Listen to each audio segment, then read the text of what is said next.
এখন আসুন, I have got GPA 5 in the SSC exam. আমি আমার SSC পরীক্ষায় কি পাইছি?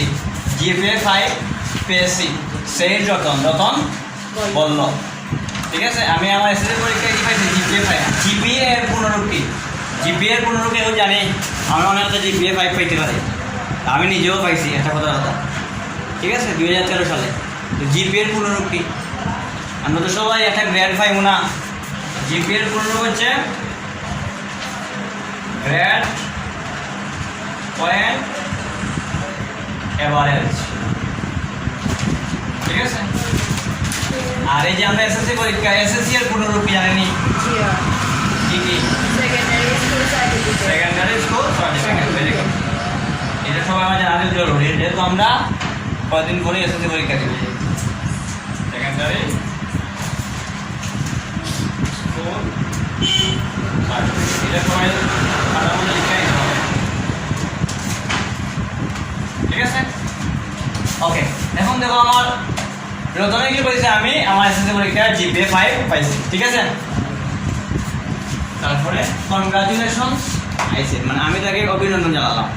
ওকে, what do you intend to do now? তুমি এখন কি করবে? যেহেতু তুমি এসএসসি পরীক্ষার মধ্যে SSC A+ পাইছো, যে তুমি এখন আসলে কিতা করছো, মানে তোমার ফিউচার প্ল্যান কি? ঠিক আছে, অনেকে তো আছে পড়ালেখা, তো অনেকে আছে হায়ার স্টাডির লাগে বাইরে যেতে পারে, অনেকে আছে কোনো একটা সেক্টরে, যেমন ধরো খেলাধুলার পর্যায়ে যেতে পারে, ঠিক আছে? পরে যে নাম করে একটা ক্রিকেটার হইতে পারে, ফুটবল হইতে পারে। তো তারা বলছে তুমি এসএসসি পরীক্ষার পরে তোমার লক্ষ্যটা কি? সে বলছে I want to study in a reputed college. আমি একটি স্বনামধন্য কলেজে কি হতে চাই? পড়তে চাই। I will try to get admission in Notre Dame college. বাংলাদেশের মধ্যে সবচেয়ে সেরা কলেজ হচ্ছে নটর ডেম কলেজ, ঠিক আছে? এই কলেজে পড়াটা অনেক স্টুডেন্টের স্বপ্ন থাকে, ঠিক আছে? এখানে চান্স পাওয়া কিন্তু একটা যুদ্ধের মতো, ঠিক আছে? মানে এখানে ভর্তি পরীক্ষা দেওয়া লাগে, আর যারা চান্স পায় এরা খুবই মেধাবী স্টুডেন্ট, ঠিক আছে?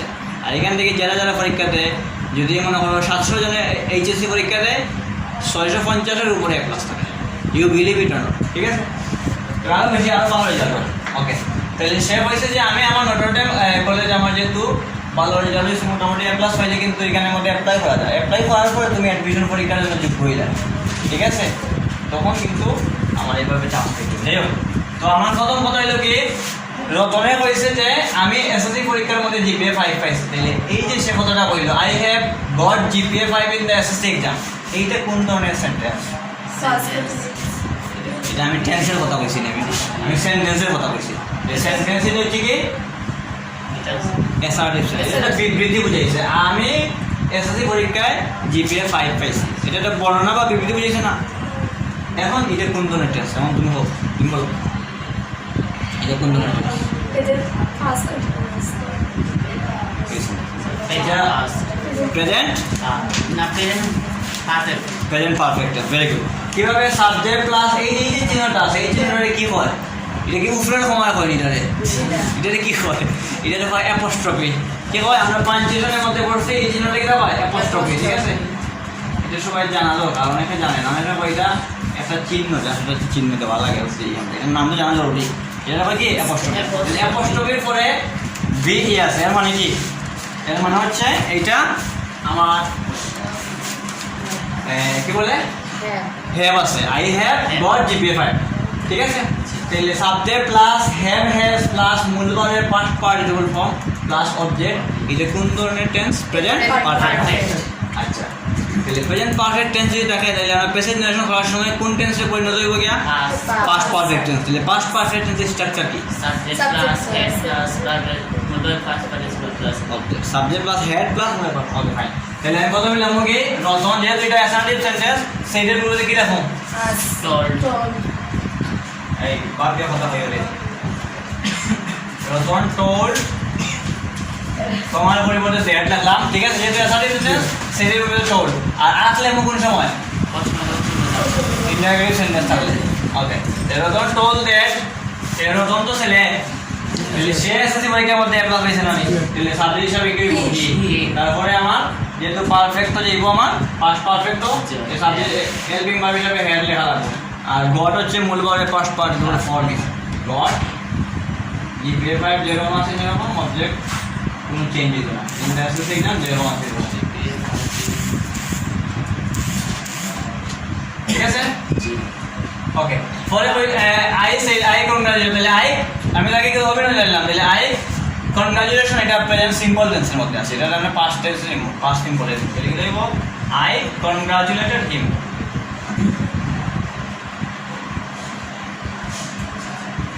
ঠিক আছে, এখন what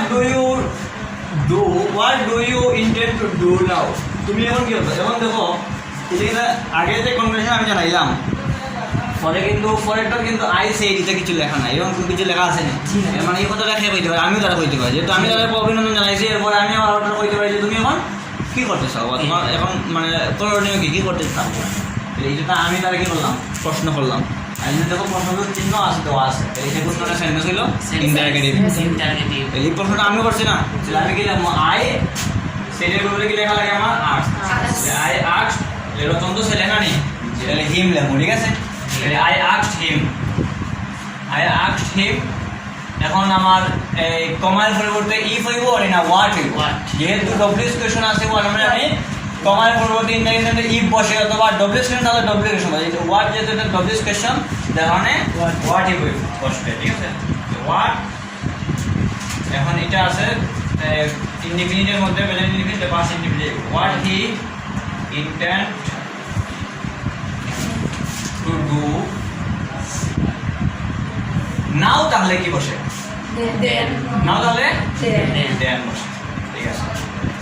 I want to study in a reputed college, এই কথাটা এনে কইছে রতনে কইছে, তাহলে রতন রিপ্লাইড দেয়ার অথবা Ratan told there. I want to study in a reputed college, এটা কোন ধরনের টেন্স, want এটা হলো past indefinite, present indefinite, subject wanted তাহলে ওয়ান্টেড প্রেজেন্ট ফর্মের মধ্যে আছে না, স্যার এটা প্রেজেন্ট ইনডিফিনিট। ওভেন্ট জান, এখন এটা আমার এটা তো গ দেওয়া নাই, এটা তো ওয়ান দেওয়া আছে, ওয়ান্টেড ঠিক আছে, গ না এখানের মধ্যে। Ratan told that I want থেকে এটা মানে রতন যেহেতু কইছে সে, তার মানে কি হইব, হি প্রেজেন্ট ইনডিফিনিটে past indefinite wanted, past indefinite structure কি সাবজেক্ট প্লাস মূল ধরে পাস্ট ফর্ম, ঠিক আছে না, হি ওয়ান্টেড টু স্টাডি যেরকম আছে এরকম ইন এ রেপুটেড কলেজ, ঠিক আছে। তারপরে কি যাচ্ছে, এবং এই কথাটাও আমি কইছি, দেখো দুইটা কথা সে একসাথে কইছে, এইরকম দুইটা এই জিনিসটা কিনা হয় ইনভার্টেড কমা, ঠিক আছে না, ইনভার্টেড কমার ভিতরে সে দুইটা কথা যদি কয় দিলে আমরা এন্ড লিখে এডেড দে দেখতে পারি, এন্ড এডেড দে, ঠিক আছে, অথবা এন্ড টোল্ড দ্যাট, এডেড যত লিখতে হবে এন্ড টোল্ড দ্যাট।